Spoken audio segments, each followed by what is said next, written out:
Hello students, आज से हम फंक्शन स्टार्ट करेंगे। तो फंक्शन का डेफिनेशन देखने से पहले मैं थोड़ा इसको एक्सप्लेन करती हूँ। तो कल की क्लास में मैंने आपको सेट्स बताया था कि सेट क्या होते हैं। तो सेट क्या होते हैं? Set is a collection of well defined objects. ठीक है, तो उसी सेट का एक एग्जांपल लेते हैं। सपोज़ ए मेरे पास एक सेट है जो नेचुरल नंबर्स का सेट है, इसमें 4 नेचुरल नंबर्स है। एंड बी मेरे पास एक सेट है जो अल्फ़ाबेट्स का सेट है, इंग्लिश जो अल्फ़ाबेट्स होते हैं उनका सेट है। तो अब मुझे इन दोनों सेट्स को कनेक्ट करना है, मतलब इन दोनों सेट्स के बीच में एक रिलेशन फॉर्म करना है। तो आप कैसे रिलेट करेंगे दोनों सेट्स को? तो बिफोर स्टडिंग फंक्शंस हमें तो ये पता ही नहीं था कि हम दोनों सेट्स को कैसे रिलेट कर सकते हैं। तो फंक्शंस पढ़ने के बाद हमें एक नया स्कोप मिल जाता है कि हम सेट्स के बीच में भी एक रिलेशन फॉर्म कर सकते हैं। तो सपोज़ मैं इसको एक वेन डायग्राम, इसको वेन डायग्राम बोलते हैं ना, ऐसे ग्राफ के थ्रू बताती हूँ। ये एक वेन डायग्राम है।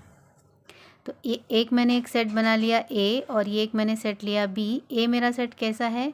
1 2 3 4, इसमें नेचुरल नंबर्स हैं। बी जो मेरा सेट है इसमें क्या है? इंग्लिश के अल्फ़ाबेट्स हैं, ABCD। अब मुझे इन दोनों सेट्स को कनेक्ट करना है, इन दोनों सेट्स को रिलेट करना है। तो इस रिलेशन को ही, इस कनेक्शन को ही हम क्या बोलते हैं? फंक्शन। तो मुझे ए और बी सेट को कनेक्ट करना है, तो मैं इन दोनों के बीच में एक फंक्शन डिफ़ाइन करूँगी, और इसमें मैंने लिखा एफ फॉर फंक्शन। और देखो मैंने ऐसे एक एरो मार्क किया। अगर हम चाहें तो हम बी से ए में भी डिफ़ाइन कर सकते हैं, लेकिन जब आप बी से ए में डिफ़ाइन करोगे तो एरो मार्क कैसा हो जाएगा? इस तरीके से हो जाएगा, B to A। सो अगर आप फंक्शन का वन लाइन डेफिनेशन देखें तो क्या होता है? Function is a specific relation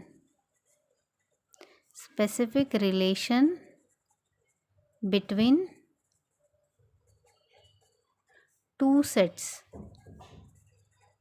ठीक है, दो सेट्स के बीच में जो एक स्पेसिफिक रिलेशन होता है उसको ही हम क्या बोलते हैं? फंक्शन बोलते हैं। अब यहाँ पे देखिए, जैसे इसका एक रियल लाइफ एग्जांपल देते हैं। सपोज़ आपको इंटरनेट परचेस करना है ना, हमको इंटरनेट चाहिए, तो हम क्या करते हैं? सबसे पहले इंटरनेट ऑफिस में जाते हैं।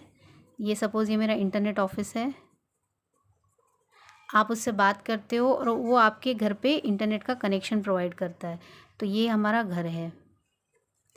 अब यहाँ इंटरनेट ऑफिस से घर तक का अगर आपको कनेक्शन चाहिए तो क्या करते हैं? यहाँ से यहाँ एक क्या करेगा वो एक केबल आपको कनेक्ट करते हैं।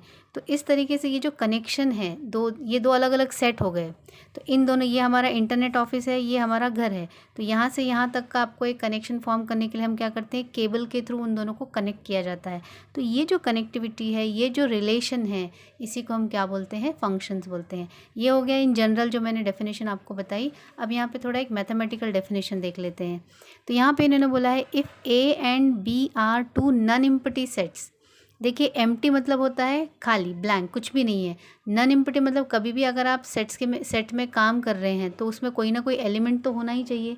जैसे देखिए, ये एक सेट है, ये एक सेट है। इन दोनों सेट्स के बीच में अगर मुझे कनेक्टिविटी बतानी है या एक रिलेशन बताना है तो दोनों सेट्स में तो एलिमेंट्स होने चाहिए ना। तो इसलिए यहाँ पे ये वर्ड यूज़ किया जाता है नॉन एम्प्टी। नॉन एम्प्टी मतलब वो खाली नहीं है, उसमें कोई ना कोई एलिमेंट है। Such that every element of the set A is related to. So if A and B are two non-empty sets such that every element of the set A is related to one and only one element of the set B, then the relation is called a function. जैसे देखिए, हमारे पास अभी हमने एक Venn diagram देखा था कि ये एक मेरे पास सेट है और ये एक सेट है। ठीक है, सो यहाँ पे डेफिनेशन क्या बोल रही है? If A and B are two non empty sets, मतलब दोनों तो नॉन एम्प्टी होनी चाहिए, मतलब कोई ना कोई एलिमेंट होना चाहिए। 1 2 3, सपोज इसमें 3 एलिमेंट्स हैं एंड इसमें है ABC। ठीक है, so every element of the set A का हर एक एलिमेंट इज़ रिलेटेड टू, किससे रिलेट होना चाहिए? यहाँ पे देखिए क्या लिखा है, one and only one element of the set B. Set A का एलिमेंट सेट बी के किसी न किसी एक एलिमेंट के साथ क्या होना चाहिए? रिलेटेड होना चाहिए, यानी इस तरीके से। तो देखिए, ए का हर एक एलिमेंट बी के किसी न किसी एलिमेंट के साथ क्या होना चाहिए? रिलेटेड होना चाहिए। तो इस टाइप का अगर हमारे पास एक रिलेशन है तो इसको हम क्या बोलते हैं? फंक्शंस बोलते हैं। ठीक है, सपोज़ यहाँ पे देखो, सेट ए का कोई भी एलिमेंट है ना, फ्री नहीं रहना चाहिए। जैसे यहाँ पे है 1 2 3 4 एंड इसमें है ABC। तो ऐसा कभी भी नहीं होना चाहिए कि 1 is related to A, 2 is related to C and 3 is related to B। इस तरीके से ये एरो मार्क दिखाना बहुत कंपलसरी है। मगर यहाँ पे देखो 4 के लिए कोई एलिमेंट नहीं है यहाँ पे कनेक्ट करने के लिए, रिलेट करने के लिए। तो ऐसा अगर आपका फंक्शन का सेट्स का आता है रिलेशन, तो ये फंक्शन नहीं होता, it is not a function, क्योंकि जो ए सेट है यहाँ से एक भी एलिमेंट क्या होना नहीं चाहिए, फ्री नहीं रहना चाहिए, खाली नहीं रहना चाहिए, तो ये फंक्शन नहीं होगा। ठीक है, अब यहाँ पे देखिए ये हमने देख लिया, तो आपको ये समझ में आएगा कि every element of the set A is related to one and only one element of the set B. अब यहाँ पे नेक्स्ट आता है नोटेशन। तो सेट्स को डिनोट करने के लिए, सॉरी फंक्शंस को डिनोट करने के लिए हम स्मॉल एफ, स्मॉल जी, स्मॉल एच या capital F, capital G, capital H, ये सारे नोटेशंस हम यूज़ कर सकते हैं। नेक्स्ट देखिए ये जो सिंबॉलिक फॉर्म है, इतना जो मैंने थ्योरी में ये लिखा है ना आपके लिए ये पूरा पैराग्राफ, इसकी जगह इसको अगर आप सिंबॉलिक फॉर्म में लिखोगे तो बहुत ही शॉर्ट में भी हम इसको लिख सकते हैं। तो सिंबॉलिक फॉर्म में कैसे लिखते हैं, देखो एफ, यहाँ पे हम लगाते हैं 2 डॉट्स कोलन का, ए से बी में एक फंक्शन है, ए से बी में एक फंक्शन डिफाइन हो रहा है, तो ए लिखेंगे और ये एरो मार्क क्या बताता है कि मेरा जो फंक्शन है वो ए टू बी में डिफाइन हो रहा है, ए से बी में डिफाइन हो रहा है एफ।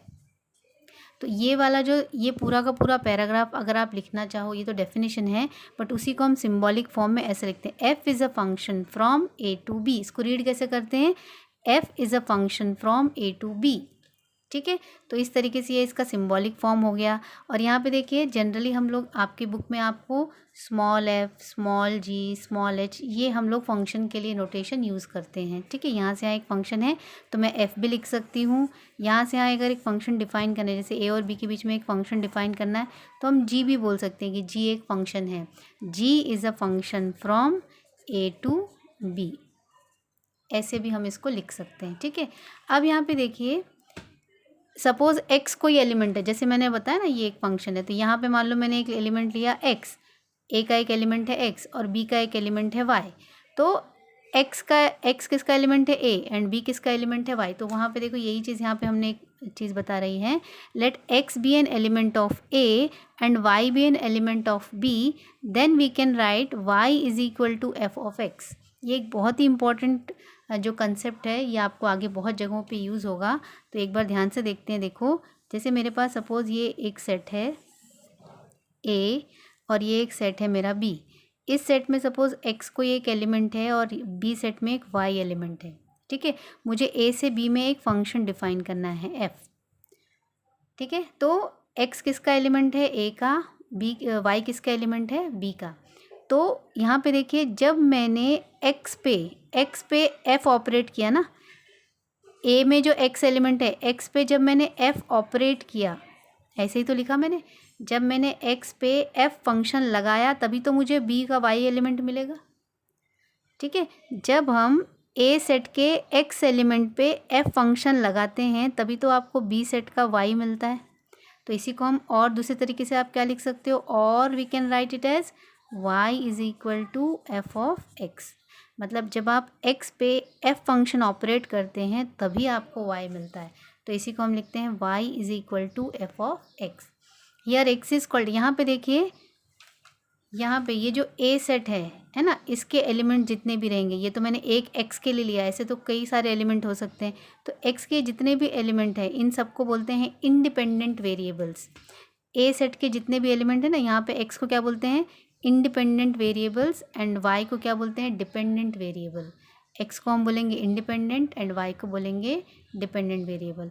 अब यहाँ पे देखिए सेट को क्या बोलेंगे, ये सेट a और ये जो सेट b है इसको हम क्या बोलते हैं, जो मेरा सेट a है इस सेट को बोलते हैं डोमेन, जहाँ से फंक्शन, देखो एरो मार्क देखो, फंक्शन कहाँ से कहाँ जा रहा है, फंक्शन a से b की तरफ हमने डिफ़ाइन किया है। कहाँ से कहाँ डिफ़ाइन किया है, a से b की तरफ डिफ़ाइन किया है, तो इसको हम बोलते हैं डोमेन सेट। और जहाँ पे डिफ़ाइन हुआ है कहाँ गया हमारा फंक्शन, b की तरफ गया है, तो इसको बोलते हैं कोडोमेन सेट, या फिर इसके लिए दूसरा एक वर्ड यूज़ होता है रेंज सेट।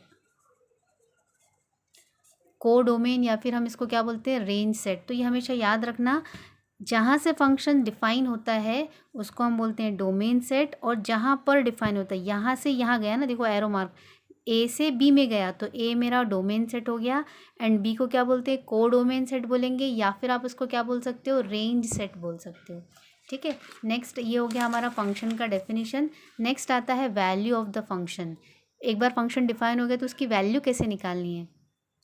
तो जैसे हमने देखा कि हम क्या लिख सकते हैं, y is equal to f of x लिखते हैं। y equal to f of x में if we take x equal to a, अगर यहाँ पे देखिए x की वैल्यू मैंने a रखी, ठीक है, a क्या है, a कोई रियल नंबर हो सकता है, then at x equal to a we get y is equal to f of a. आप x की वैल्यू यहाँ पे a रखोगे तो y की वैल्यू क्या हो जाएगी, y is equal to f of a आ जाएगा, and is called the value of the function f of x. ठीक है, at x equal to a. हो सकता है आपको ये समझ में ना आया हो, तो देखिए एक एग्जांपल देखते हैं, तो ये एग्जांपल से आपको क्लियर हो जाएगा। If y equal to f of x, एक मैंने एक फंक्शन लिया है x minus one upon x plus one. ठीक है, y equal to f of x, इसकी वैल्यू है x minus one upon x plus one. Find the value of f of x at x equal to two. मुझे मेरी value of function किस point पे चाहिए, to पे चाहिए। तो देखिए एक्स इक्वल टू टू पे चाहिए, तो जहाँ पे एक्स है वहाँ पे आप क्या रख दो, टू रख दो। देखो एफ ऑफ एक्स में एक्स की वैल्यू टू रख दीजिए, यहाँ पर भी आप टू रख दीजिए, two minus one upon two plus one, तो ये आ जाएगा 1/3। इसका मतलब ये जो मेरा फंक्शन एफ ऑफ एक्स है, x minus one upon x plus one, x equal to two पे उसकी वैल्यू क्या आती है, 1/3 आती है। तो ये बहुत ही सिंपल है, या फर्स्ट टाइम पढ़ रहे हैं तो मे बी आपको समझ में थोड़ा ना भी आए, लेकिन आगे जैसे जैसे हम क्वेश्चन सॉल्व करेंगे आपको ये बहुत ही ईजिली समझ में आ जाएगा। ठीक है, तो इस तरीके से ये हमारा हो गया value of the function and definition हो गया। नेक्स्ट क्लास में हम इससे रिलेटेड क्वेश्चंस करेंगे, तो आपको 100% वो समझ में आ जाएगा। ओके, चलिए, थैंक यू।